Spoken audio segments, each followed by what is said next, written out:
What's up, everybody? Welcome to Kinda Funny Games Daily for Monday, March 30th, 2020. I'm one of your hosts, Greg Miller, alongside, for the first time in forever, the busiest lady in the business, Andrea Rene. What's good, Greg? Wow. Kevin's clapping at home, which he hasn't done for any of the We Have Cool Friends, so that is a big moment there for you. Yay! Thanks, Kevin. I missed you guys so much. We missed you too, Andrea. How long have you been gone now? So my last show was in September. Wow. The week before I moved. I think it was like September 10th or September 11th. Gotcha. Yeah. It's crazy, right? Because I don't know about you, but time has definitely lost all meaning in 2020. 100%. Can you believe it? It's still March, Greg. I cannot still believe it's March at all. I was watching, Tomas from Remedy put up about I am doing my DICE expense reports, and that feels like a lifetime ago. And I was like, holy shit. DICE was last month, and not only last month, like not even yet. Like if you, it's just like, I don't even know what's going on. Time is just a flat circle. I can't keep up with it anymore. No, I'm with you. I was also going through some photos and things, and I saw the stuff from CES, and that even feels further ago, but it wasn't. Right. It's only just a couple months ago. We're still in Q1, technically. Outrageous. How's everything going with What's Good? Everything is going great. As you can see, we've got our brand new studio up and running. It's beautiful. It's beautiful. A Matt Scarpino joint, right? Yes, exactly. Go Button Production. Shout out to Matt and Hannah for being fantastic to work with. So it's been going awesome. And Brittany and I launched a brand new show, which you can see behind me. What's Good Games Live is our new live show. This is going to be right after KFGD, actually. We were thinking about, what time should we do the show? And I was like, we definitely don't want to cross over with KFGD. So 11 a.m. on Mondays is when we're going to be doing that show, because we've always wanted the ability to address the news that we miss on Thursday and Friday specifically. Sure. Because our show, we tape Wednesday nights usually, and then we post Friday morning. So there's always breaking news that happens before, we are able to publish that we never get to. And then by the time we get to the next week, kind of feels like it's old news. And so this is something we've been kind of, stewing on for a while. And this work from home situation felt like the right time. The right time to give people more content, right? Yeah, exactly. So that's every Monday, 11 a.m. Pacific time. Going to be late today. Twitch.tv/whatsgoodgames. Yes, exactly. That will be late today, but hopefully if people haven't checked it out, they can. And then if for some reason people aren't keeping abreast of the situation, I heard the team expanded.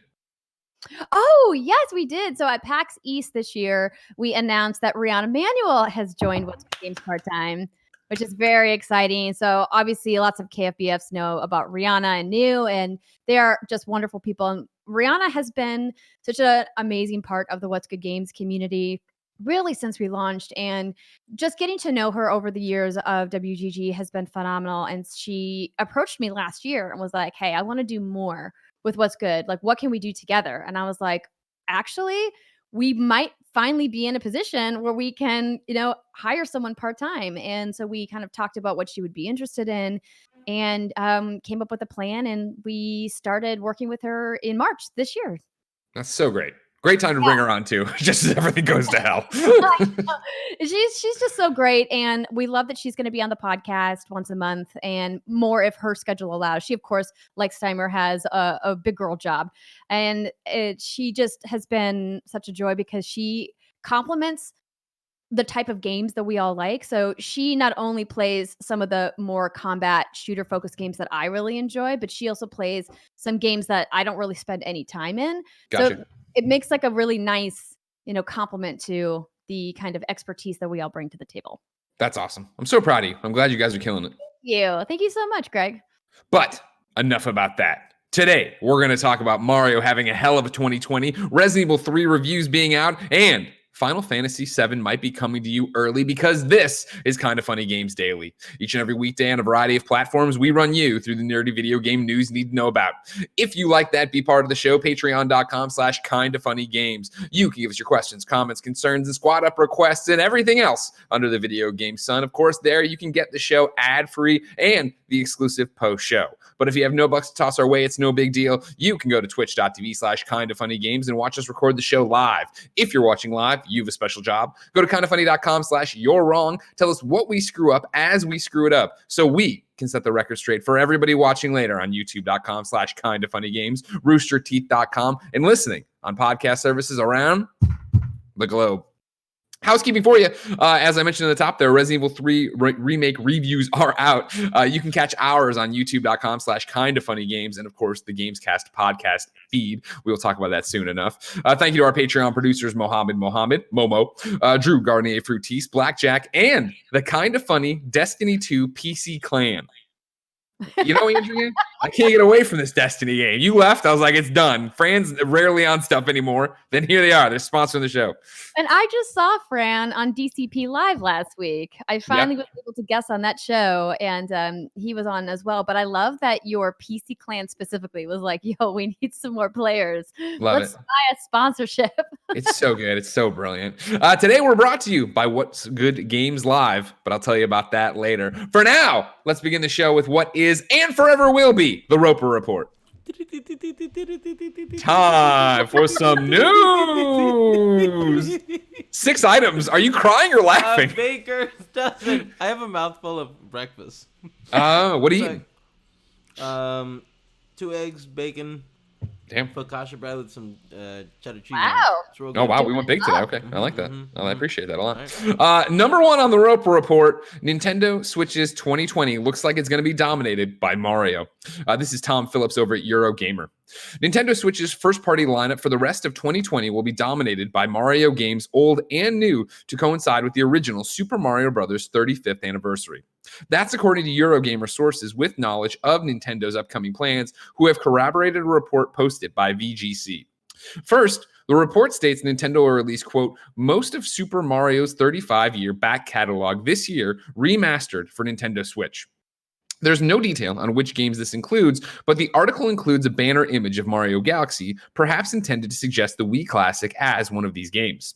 Eurogamer sources have indicated that Mario Galaxy is indeed one of the games being ready for a remaster, alongside a couple of 3D Mario favorites. Update, Gamatsu has now confirmed these as Super Mario 64 and Mario Sunshine, which Eurogamer can corroborate. Many earlier Mario games are already available on Switch via the console's online SNES and NES apps. Second, the report states several other Mario titles will release in 2020, including a new Paper Mario. Eurogamer sources have confirmed a new Paper Mario is in the works, along with a deluxe edition of Super Mario 3D World, which will include an array of new levels.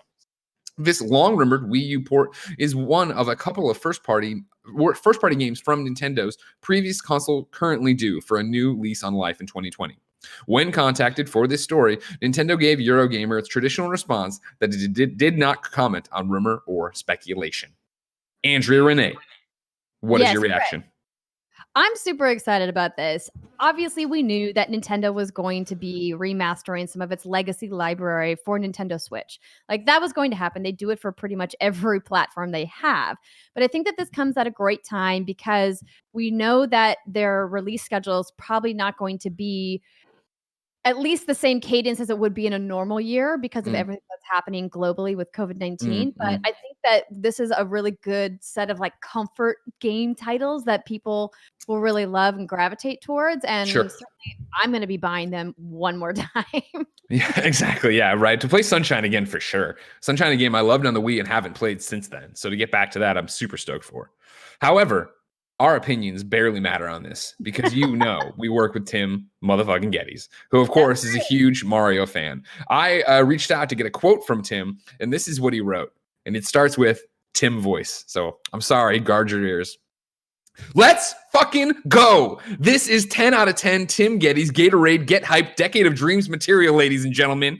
I will play every re-release of Super Mario 64 till the day I die. But Mario Sunshine and Galaxy are way past overdue for some playthroughs. I am going to assume Galaxy 2 is also part of this somehow. My biggest questions with these are how are they released? Piecemeal? And he misspells piecemeal? In some sort of Super Mario All-Stars 2? And more importantly, what does remaster mean? Are they just up-res ports? Do we finally get Mario 64 in widescreen? Are they all redone in the Mario Odyssey engine? Real quick, hey Andrea, I miss you. Moving on, after almost 2 decades of Nintendo refusing to just do what every whatever Paper Mario fan wants, if this new Paper Mario isn't the 1,000-year Doors style, so help me God. Honestly, though, the best thing about all of this is that it criminally underplayed Super Super Mario 3D World will finally get the respect it deserves with new levels. Jesus, talk about a game that will benefit from being on the Switch. But will we ever get a 2D Mario with an actual creative and fresh art style and finally make the new Super Mario Brothers style old? Time will tell. BT dubs. Anyone saying that this is too much Mario, find some magic in your heart. The only thing that kind of bums me out is that these leaks robbed us of all the melting down during the utterly relentless Mario Direct. I guess Jason Schreier and friends really wanted to save some laptops. I don't understand. Anyways, I would trade all of this for a Super Mario 64 remake that looks like the 90s as fuck OG concept art. And then he put in some links there, Kev, if you want to toss it in. But good lord. There would be one of these Tim Geddes moments, right? Like, time will tell. And then he like winks to the camera. Totally. Yeah. Right? Yeah. Tim, I miss you too. I could totally hear exactly how he would read this story if he was doing KFGD with us right now. Of course. Kevin is throwing up Tim's art right now to see some of this artwork he wanted there. There you go. Yeah, nice. Some more stuff. That's how it would look like. So then we actually have questions here, Andrea, from, of course, listeners and viewers like you, ladies and gentlemen. The 5-star man wrote into patreon.com/kindoffunnygames, just like you can, and says, "Hey, KFGD crew. With the reports hitting about Mario games being remastered and new games being worked on, what do you think the original release plan would have been, assuming COVID has had an effect on the schedule? Remasters coming earlier this year, and then maybe a new game for holiday? Or is that too soon? Also, do you think the new game will be an Odyssey sequel or a whole new Mario IP? Maybe Tim will finally get his updated art style." I want to bring in the TheSheepWhisper before we answer, Andrea, because their question applies as well. If this turns out to be true and we do get remakes, remasters, or just plain re-releases of Mario games like Galaxy, Sunshine, etc., do you think they will be piecemeal, or do you think they'll bundle like Super Mario All-Stars? Let's start there, Andrea. When you see this and we're talking about this release schedule, like 5-star man's talking, and you brought it up too, right? Of like comfort food in this time, 2020 being a weird spot for Nintendo.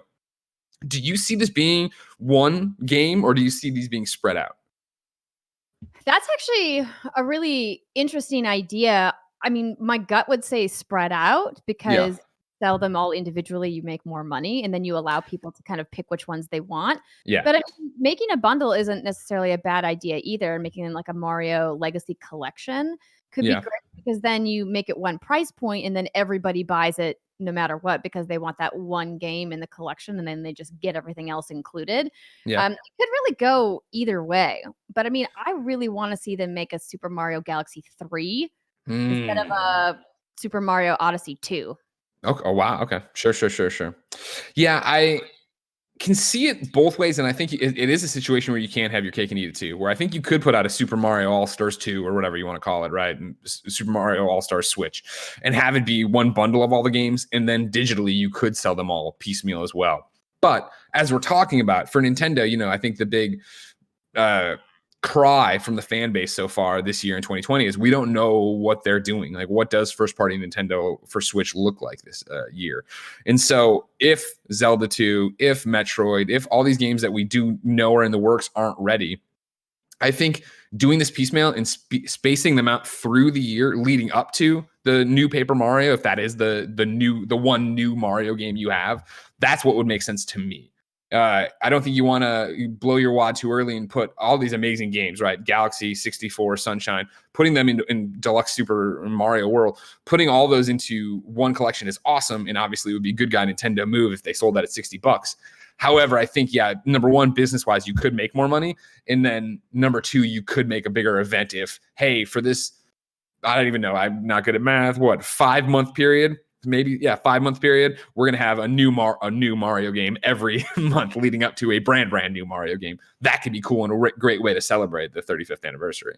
I agree, it would be cool, but it would be very untraditional for Nintendo. They've never done a release like that before, and I wouldn't imagine that they would do something dramatically different from a marketing perspective right now. But I do think that releasing at least one or two of these titles, ahead of the fall would be great. I think if we could get something like in May, in June, or July, around that time frame to kind of tide us over until later the holiday, that would be awesome. I think that it's great looking at more of their 3D focused Mario titles for Switch, because we all know that those 2D games are classic, but they've been released on virtually everything that Nintendo has put out.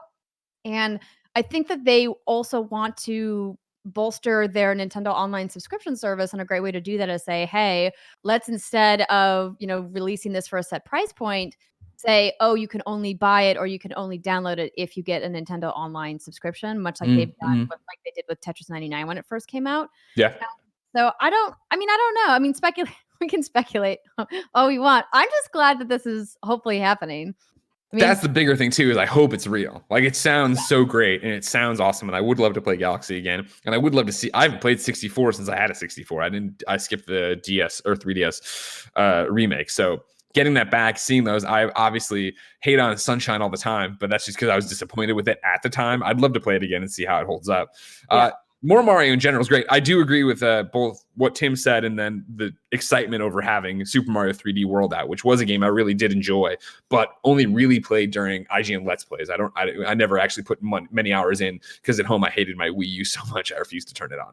I mean, I don't blame you for hating your Wii U. It was just one of those periods of Nintendo's history that we all prefer to maybe not remember. But I think that it's interesting kind of looking at some parts of the questions here of, are we going to get something besides, Mario in the holiday? And I don't think so. I think if Mario is going to be the franchise that Nintendo decides to go with for 2020, especially in a year that's really important for them to hold their own against the brand new consoles coming from Xbox and PlayStation, they want to go with their biggest gun, and their biggest gun is definitely Mario. And we don't traditionally see Nintendo release multiple large franchise next to each other, right? We're not going to get like a Zelda and a Mario like in November. I mean, it's possible that, with Animal Crossing being right now, that's like their dominating big deal for the first half of the year. And then second half is going to be Mario. I don't anticipate them saying, oh, you know what? Let's throw some Metroid in there. Let's throw some Zelda in there. That to me seems like, not really a possibility. What's interesting about it too is the dilemma of what Mario do you end on? Because I think you'd say, oh, well, the brand new one, but Paper Mario doesn't have the same cachet and or fan base of a regular Mario. And so a deluxe Super Mario 3D World, like, granted, it's a re-release of a game that's been out forever, but it does have new levels. And again, it's coming from the Wii U, which meant games got criminally underplayed. And so you look at the success of Mario Kart 8 Deluxe, I don't think Nintendo's going to shy away from that. I think if they were to end on one, maybe they do end on the deluxe version of Super Mario 3D World, this amazing Mario game you can play multiplayer and have all this fun with, and you didn't play probably. No, but when you say end with, what do you mean exactly? I mean their last one. I feel like they're building up to what is the final one they're putting out for the year. What I think the re-releases release in 2020. Yes. Okay. Yes, I'm talking about in this lineup of however they're putting them all out. I think you end with the biggest, in quotes. What is the one that is going to be your big Mario holiday release, like we were talking about? Like, what is your final big Mario fall game? If it's not a new Mario game? Well, yeah, because I'm saying, yeah, exactly. I'm sorry, when I can't see your face, I thought you were asking a question. I saw now you're pontificating. Oh, okay, sorry, apologies. No. I was just trying to understand what you were referring to. I mean, like, yeah, I mean that's an interesting idea I hadn't really thought about, and I don't really have any. I'm just saying, I think the one they'll make the bigger deal about, even if there is a brand new from the ground up Paper Mario, I think they'll make a bigger deal about Super Mario 3D World Deluxe. Oh, 100%. Okay, cool. That's what that's the point I was driving towards. But we're lost. We're lost out here. There's no lighthouse for us. Andrea. Yes. Number 2 on the Roper Report. The Resident Evil reviews are up. There is a roundup here on Kind of Funny Games Daily for you. When I jotted down the Metacritic, it is at an 8.0. This was at 8:54 a.m. Pacific time, however. Let's start at one of the top ones. IGN gave it a 9.0. Lucy O'Brien, the Lion, wrote, as the credits rolled on Resident Evil 3's campaign, I immediately started playing it over again.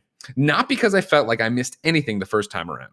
I was as fastidious as developer Capcom encouraged me to be, but because my journey through Raccoon City was so consistently packed with tense monster moments and breakneck paced fun, and it was so challenging throughout its 6 odd hours, that I wanted to jump in and do it all over again with sharper skills and knowledge. My undying enthusiasm for it speaks volumes to the polish seen in this remake, and the finesse with which it manages to tread the tightrope between a confident modern horror and a tonal callback to the original Resident Evil trilogy. Easy Allies gave it an 85. Huber wrote, and then said, Resident Evil 3 is a superb reimagining that complements last year's Resident Evil 2 by prioritizing frantic action without compromising its horror roots. Jill and Carlos's emotional journey is bolstered by threats that build their bond in convincing ways, while Nemesis remains one of the series' most memorable creations.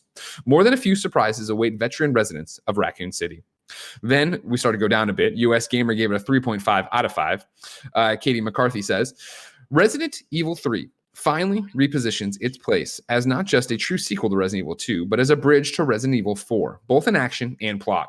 While it streamlines the formula of Resident Evil 2 into something more linear, it's still the best way to dodge through Raccoon City with Jill and Carlos, even with Nemesis always on your tail and the occasional clunkiness here and there. With a breezy runtime, Resident Evil 3 is well worth revisiting. Maybe, just maybe not Resident Evil Resistance, which, of course, the multiplayer game bundled in that most people are not talking about because it hasn't been out long enough. And then GameSpot has a review in progress. They're giving the single player a 6. Alessandro, friend, wrote on his review. As a remake, Resident Evil 3 not only falls short of honoring its source, but it also doesn't quite stick the landing as a standalone horror experience.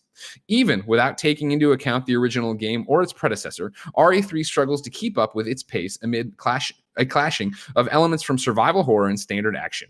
While it has a strong start and gives its principal villain some great moments, this truncated retelling of the concluding game from the original Resident Evil 3 trilogy or Resident Evil trilogy doesn't do it proper justice.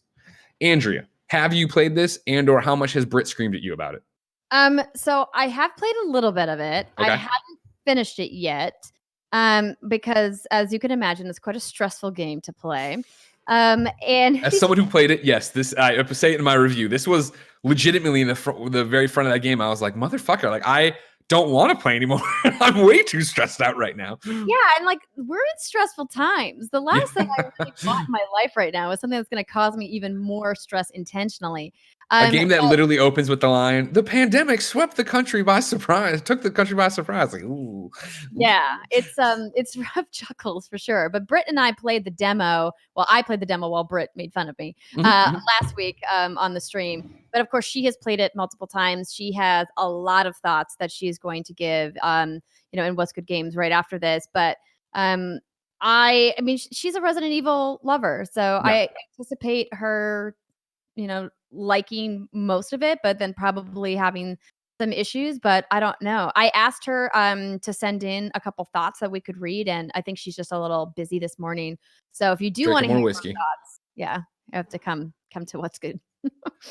Yeah, so like I said, our review's up right now. It is myself, Blessing, Tim, and Imran. We're all in the same place, varying degrees of it, where it was good. We all liked it, but it wasn't as good as Resident Evil 2, which I think... yeah, I was going to say, sorry to interrupt you. I feel like we all knew that going in, right? That it wasn't going to be able to live up to like the amazing bar that RE2 sent. Sure. Yeah, so it was one of those that I there's a whole bunch of stuff in there.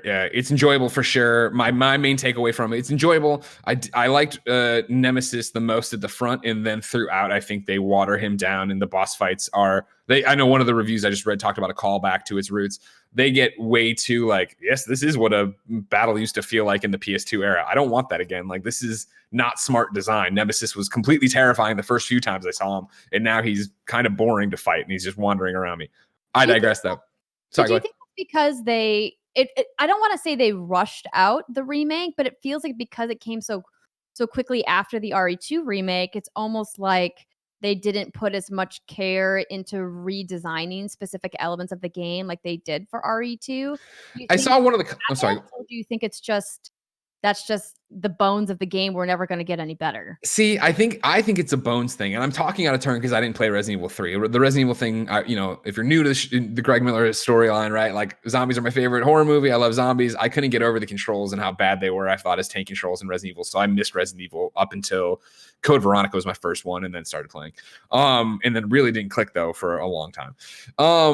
I think from one of the comments on the YouTube thing was literally like, well, Resident Evil 3 itself, what the original wasn't that great. So there's no way. And I do think it comes down to bones in a way of like, you want to honor what it was. You want to do things with it. And so, yeah, like it just, for me personally, and these aren't spoilers, especially if you watch the trailer, like it just doesn't tonally add up that like the first time I ran into Nemesis, he's cutting off anywhere I turn to run, he jumps to, like basically teleports to. And it's like, fuck, this guy is terrifying. This is like legitimately when I kept dying and I put it down, I was like, fuck, do I have it in me as a horror game fan to keep playing this? But then to get to, now he uses a rocket launcher and slowly trods around this one giant crate to fight me. I'm like, all right, like this isn't even fun gameplay, you know? And then you add that, and the game's beautiful except for Carlos's hair. Game's gorgeous except for his hair. Everything else is stunning in that game. And I liked the pace it moved at. I like Jill. I like everything that's happening. But then again, it was that, you know, I rolled credits in, I think it was 5.5 hours. And whereas RE2, you know, you finished and then played the other campaign. This one, it would be like Luce is talking about. You just restart it, and there's some, you know, different modifiers you can put on it, but there wasn't a real encouragement to go back to it. And so this then came up in the argument too of it's $60 for a 5.5 hour campaign. Granted, it comes with this multiplayer, but do we care about the multiplayer? Like it reminds me so much of a PS3 era where it was, we're making this great single player game, but we know everybody loves multiplayer and we don't want you to sell it back to GameStop. So we're putting in a multiplayer mode that nobody gives a shit about. And I can't speak to if Resistance is that because I haven't, but that's my read on it, I guess. Yeah, I don't know why they decided to do that. I feel like it's not anything anybody was really asking for. I think honestly, I think they did it because they know how short it is. I think, and again, RE3 in general, from what I understand, short as well. So it's like you're not adding much onto it. They're trying to make the package more appealing. I mean, sure, but I feel like the people who are going to buy in for RE3 remake were going to buy it regardless of if the Resistance multiplayer was in there, because RE2 remake was a pretty short game. I mean, sure, you can make the argue about replayability with the different scenarios, your like A/B formulas, you know, and unlocking like the secrets and things like that. But I feel like the people who are the market for RE3 are going to get it regardless. Like, why tax 100%. your team making that multiplayer aspect when potentially those resources could have been used to further revamp some of the elements of RE3 that clearly fell a little flat, according to. Well, I think it's different teams, but I think it's part and part. I think it's the idea would be that both games are helping each other in some way, where adding the multiplayer to RE3 makes it closer to being a $60 package, and then taking the multiplayer and putting into RE3 helps because obviously RE3 is going to have a bigger fan base than a random Resident Evil multiplayer thing. Like, even though I have no real interest in it, like I now own Resistance, right? So if I do hear people playing it, or there was like, hey, we should all go play it tonight or whatever, I'd be like, okay, cool, I have it. Like, there's that chance to get an install base, right? And an actual player structure going. Right. To your wrongs, before we go any further, I want to get out here. Nano Biologist has both of them. He says, Greg, Brandon Jones is the one who narrates the reviews for Easy Allies. You said Huber read it too. I know, as soon as it went out of my mouth, I knew I fucked up, all right? But I'm not going to stop the show to correct it. And then Nano Biologist also follows up. RE3 Remake was made by a completely different Capcom team at the same time as RE2. It was not the same team that turned it around and made it in a year. Good correction there. Thank you.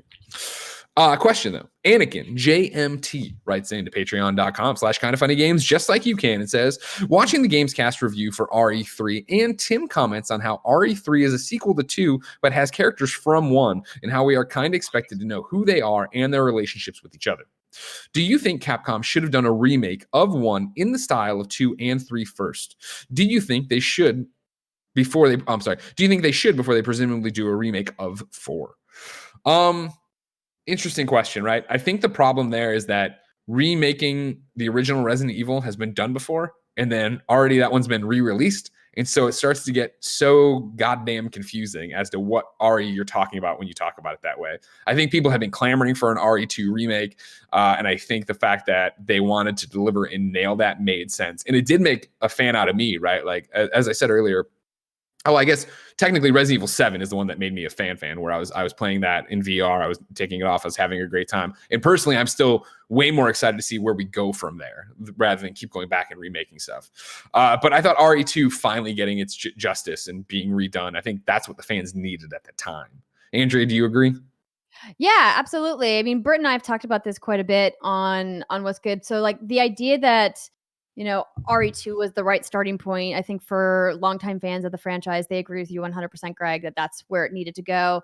And that where it goes from here is going to be interesting because we know that, you know, from RE4 through like RE6, the series took a turn for the more action-focused, combat-focused style, which specific fans of Resident Evil really loved, and then other fans of Resident Evil really hated. And it was kind of like big divide, right? And so, I kind of had posed to Britt, like, what game do you think that they would remake, if any? Instead of just focusing on RE8, would they remake another one? And she seems to think that Code Veronica would maybe be the next thing that they would choose to remake if they had a team inside Capcom that wanted to keep doing that. I think, we're gonna have to look at the commercial success of this game to really see what Capcom's priorities are going to be. Because if this doesn't, have the same kind of financial, benefits that RE2 remake brought to Capcom as a publisher, then maybe they'll choose to not make any more remakes, and this will be kind of it.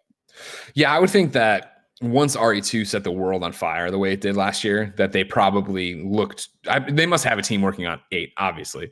But then I think they really started, looking at what else they could remake and what else they'd want to remake and how they want to take it. Again, I think it'd be cooler to go forward and keep giving us new stuff. But if there are to do it outside of a reboot, right, of just starting from scratch, I think Code Veronica makes a lot of sense. I do think eventually, now that RE2 is done, all eyes are on RE4, right, which is like arguably one of the best games of all time. People adore. So to see that with modern sensibilities and amazing graphics and all these things, it'd be fascinating to see if that's where they end up actually doing it.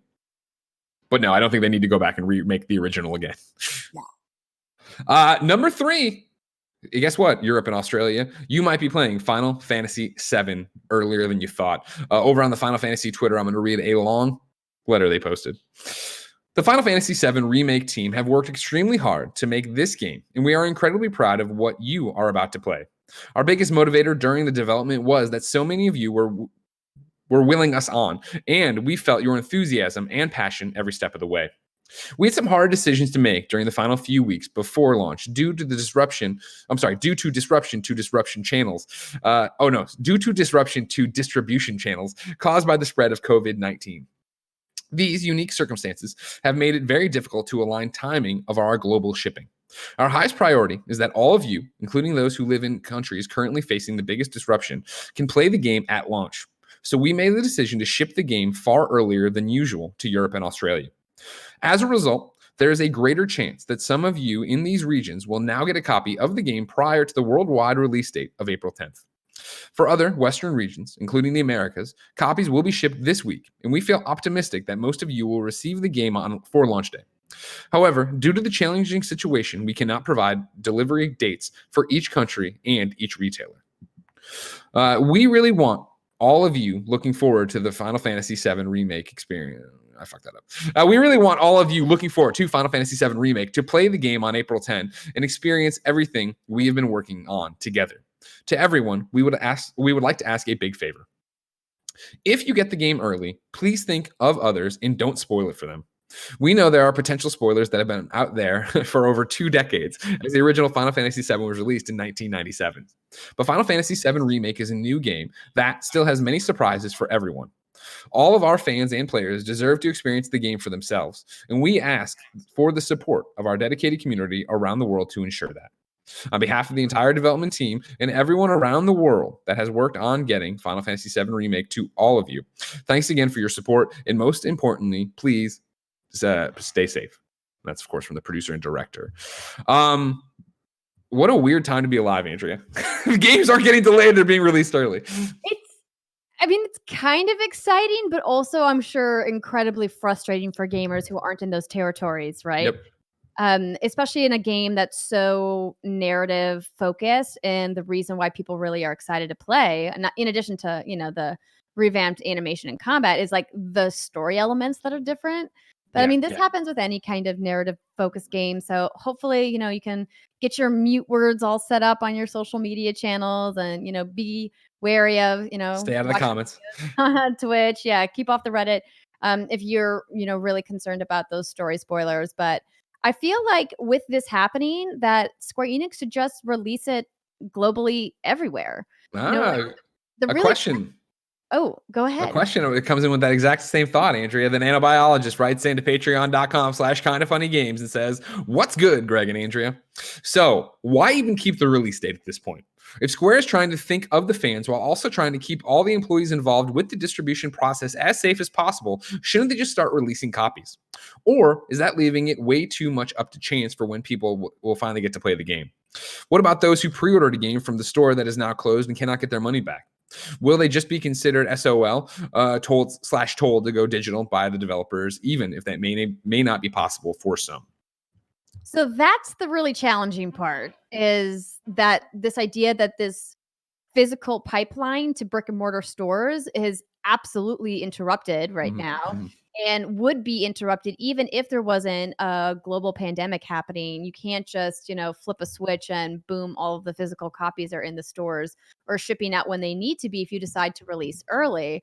And it's challenging because you don't want to tell people who spent money pre-ordering that their dollars aren't as important as the people who are buying digital. It's like, it's interesting because we've been talking a lot over the last couple of weeks if this pandemic is really going to push our industry specifically into digital distribution much faster than I think the infrastructure is ready for, and really the publishers are ready for. I mean, we're seeing widespread, internet congestion issues, in addition to people like YouTube, Xbox, Sony publicly saying we're slowing down bandwidth, we're slowing down downloads intentionally to try to combat this congestion. So it's like, well, if you do just want to say, okay, everybody who's bought digital, you can go ahead and download. It's like, that's super not fair, right? So it's like, how do you do a rollout to make it fair? And I don't think that there is a way. I think like inherently, it's just always going to be lopsided if you do something like this, particularly in the face of the global pandemic that we're in. And that's the biggest thing about it. And I want you to know from the start of this, I'm not throwing shade at you, Nano, or anything like that. It's, I think all of us getting so caught up in our little world where we're trying to take this pandemic and apply to the thing that we obviously are looking forward to and obviously want and have, if you're a Final Fantasy VII fan, have lusted after for 20 years, right? Like, it is the long and short that video games are entertainment and don't matter that much. You know what I mean? Like, they are art and I love them and they're my entire life. But I'm saying that to turn it around here and be like, why not do this? I mean, first off, Square doesn't want to do this. Their hand is being forced. This is from their statement, right? It sounds like a Hail Mary to try to make sure people in Europe and Australia get the game in time. I'm sure they're dealing with this costing them an obscene amount of money, probably, in terms of speeding up shipping, getting these things express, doing whatever they're doing. So to take that part to it and then apply it to why not do that for the entire world? Because it would cost even more money. And they're trying to take care of fans the best they can. And this is the best they can do right now, to send them out early and totally grin and bear it and hope that people don't immediately go to Twitch and ruin the entire game, even though they could, and that's within their right, and they own the game. You know what I mean? Like, there's so many moving parts to this to then come back and like, what about those who pre-order from a store that's now closed and they can't get their money back? Like, again, that's not on Square that the store would have closed because of this, and it's not on you, the consumer, that you pre-ordered a physical edition and now that store is not there to be open. That's just the fact that right now the world isn't fair. Like, the world isn't fair right now in any sense of the imagination. We've always said that, and day in, day out, we are being proven to be correct in that way. And so it is that at some point we have to sit there and be like, man, this fucking sucks, but at least it's not medicine. At least it's not food. The game store is closed, but the grocery store is still open and is still stocked. And they're trying to keep that production pipeline and delivery pipeline going. Like, I hear you, and it sucks. And if it was some game that I had been on the urge, I mean, there'd be that moment and that selfish moment where you're like, oh, fuck, God damn. But like, at some point we have to step back and look at the bigger picture and be like, okay, this sucks, but God bless you, Square. Try to make your money, try to take care of your people, and try. I mean, this is them doing the best they can, right? This isn't them trying to gouge. This is them saying, fuck you, America. This isn't them doing it. It's them just be like, our hands are tied. We want to get this to you, and we got to take this risk. And that's hard, and that's crazy. Yep, you said it. Sorry, I do that sometimes. No, don't be sorry. I mean, you were very thoughtful in your response. Good, Andrea. I miss you. I miss you too, Greg. One day we'll be in the same room again. It will happen. Number 4 on the Roper Report, Modern Warfare 2 Remastered. Looks like it's dropping this week. This is Andy I'm talking to all of a sudden. Andy Robinson from VideoGamesChronicle.com reports the much-tipped remaster, which is thought to have been developed by Wisconsin-based Raven Software, is most likely to arrive with the PlayStation Store's big weekly update, which takes place every Tuesday. Modern Warfare 2 Remastered has been listed on the German PlayStation Store, which confirms that the remaster will cost $24.99 and weigh in at 46.9 gigabytes. A trailer is also leaked Just like 2016's re-release of the original Modern Warfare 2 Remastered will feature an updated version of the shooter's campaign.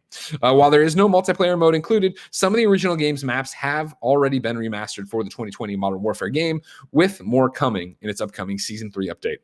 Modern Warfare 2 Remastered will feature a tie-in with the new Modern Warfare and thus free-to-play Warzone, which shares the same item store. Cool.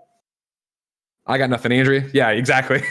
Good. I mean, it's been rumored forever. Go get them, COD fans. Sure. It's nice. I mean, it's smart of Activision to say, hey, if we were waiting for a reason to maybe release this later as part of like a marketing push, maybe we just do it now because people are at home playing more video games now than possibly ever before. Yeah. So if it's ready to go, like ship it. Yeah, I wonder if that is the reason. If it was, if they've been sitting on it forever, or if it was already they were trying to shadow drop it here, or how that all works out. And if we'll ever get the real story. Yeah, I would guess that if, everything that's happening wasn't happening and we were going in, if this was in 2020 was a regular video game marketing year. Yeah. That they probably would have announced this or released it in May when they traditionally announce their new Call of Duty for the year.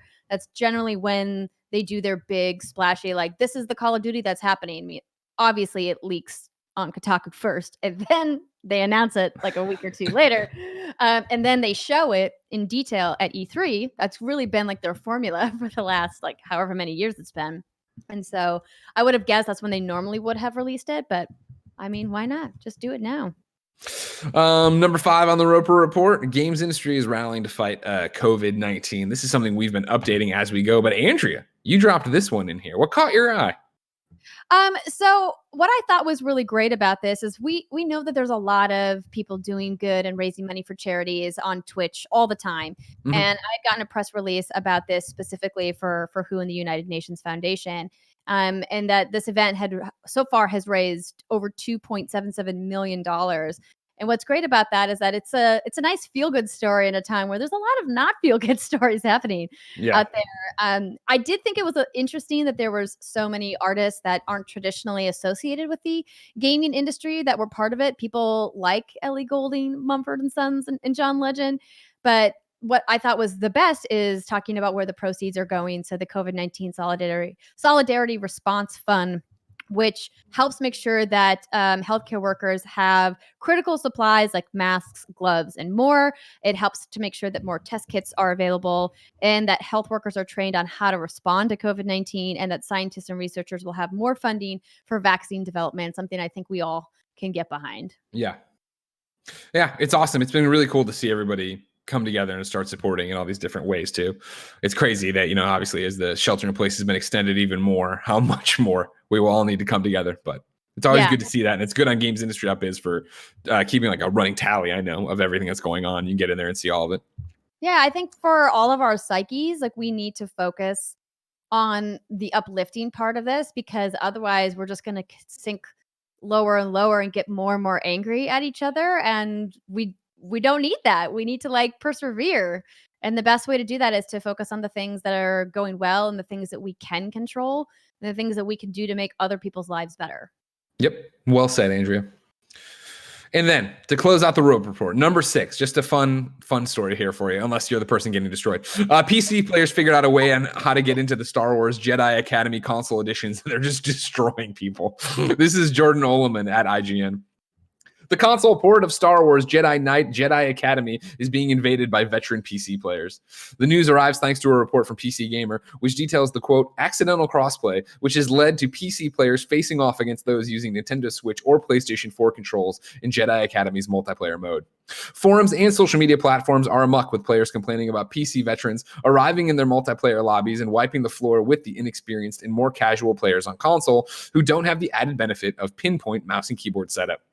As noted by user Max Payment on Reset Era, it looks like PC players are finding console servers IP on the console versions of the game and then jumping into their PC version and connecting to that IP. This effectively bypasses the assumed restrictions and jumps straight into open console multiplayer matches, allowing PC fans who have been playing since the game originally launched back in 2003 to wreak havoc. It's a jerry-rigged crossplay solution. Many fans have voiced their concerns on Twitter, with some responding to a tweet from Aspire Media, the developer behind the console port, asking the studio to fix the server vulnerabilities. One reply from Twitter user Jedi Knight Hub reads, quote, "I think we'd all rather you patch out the IP address being displayed, change the IPs, and do all you can from PC players from entering the servers. Please look into this. It's ruining the experience for the new console players," end quote. Obviously, don't get me wrong, sucks if you're a console player and you want to get out there and have fun, but also in these times, kind of funny that like somebody who's so dedicated to this game from 2003, they're like, you know what, I'm going to boot it up and go kick the shit out of people on PC or on console.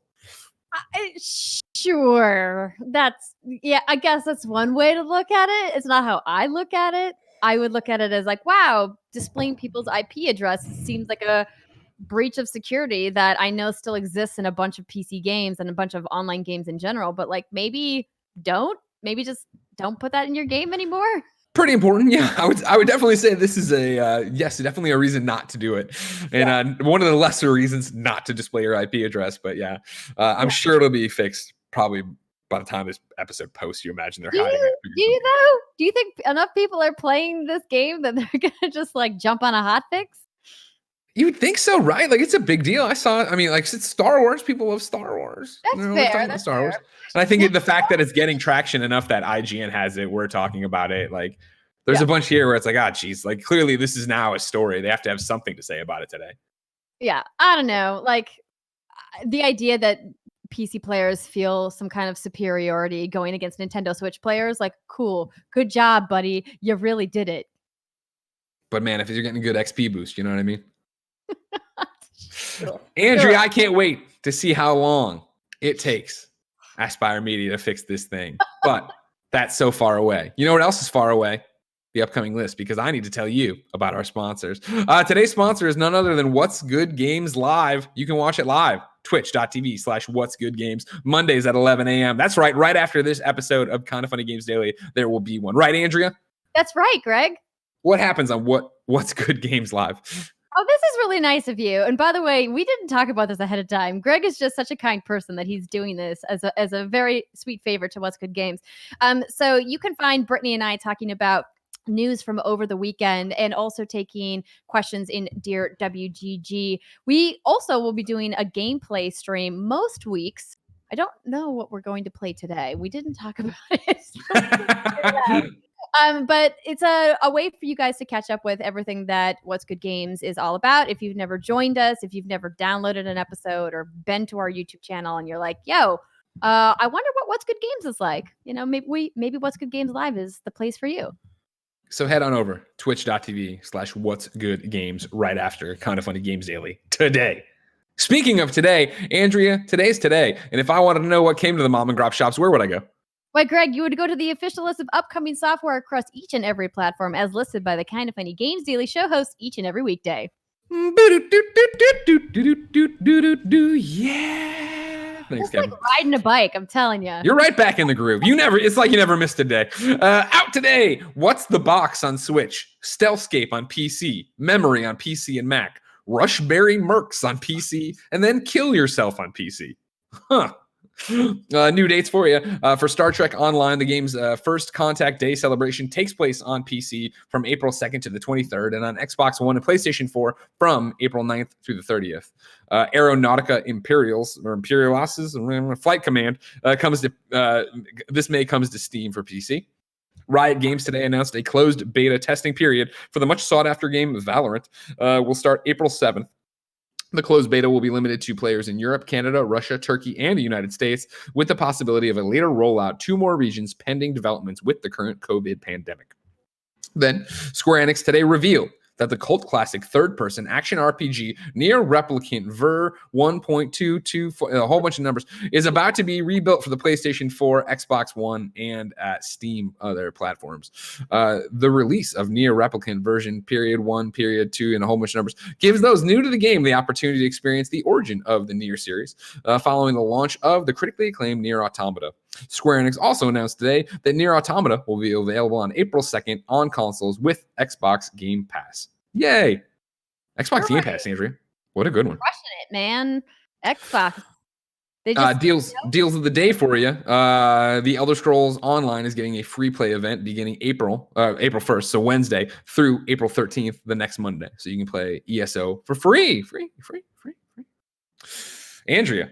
Yes, Greg. Believe it or not, I'm doing it. I'm getting you out so you can go do your live show at 11 o'clock. It's time to squad up. This is where one of you writes into patreon.com/kindafunnygames. Give me your name, username, platform of choice, and why you need help in a video game. I read it here. The best friends come and find you, and everybody plays games together. Today, Alex needs help on PlayStation 4. The PSN name is APW5029. Hey, everybody. Trying to get that Doom Platinum, and I could use some help getting the 200 kills and weapons expert trophies, because I really suck at the multiplayer mode. Would appreciate the help boosting this, and I'd of course be happy to die 200 times for your trophy needs in return. My handle is APW5029, and I'm only available after 7 p.m. Eastern, because I try not to let my 2-year-old son watch me slay demons. That's for the best. Good advice there on that one. If you want to slay some demons and do some stuff, get in there. APW5029. Andrea. Yes, Greg. We ask people watching live on twitch.tv/kindafunnygames to go to kindafunny.com/you're wrong and tell us what we screw up as we screw it up, so we can set the record straight for everybody watching later on youtube.com/kindafunnygames, roosterteeth.com, and listening on podcast services around the globe. First one comes from Borzen00, a member of the Destiny 2 Kinda Funny PC clan, who says, Andrea, we crowdfunded the spot not to recruit, but for twofold. 1, to get our name on the wall of the new studio at Kinda Funny. And 2, to make Greg acknowledge the PC platform when he hosts for a month. And you are doing it. There you go. It's more than TurboTax, apparently. You know what I mean? Steve Gerbs writes in with a clarification. I said I did not understand the laptop line and why Jason Schreier was trying to save laptops. Clarification is this. Tim was referring to him destroying Andy's laptop during the Game Awards Joker review. Obviously, when Tim got too hyped. My apologies. Of course. Kebab says Greg was wrong. Super Mario 64 DS was on the original DS. Greg mistakenly said the 3DS. I can't keep them straight because I was playing PlayStation consoles.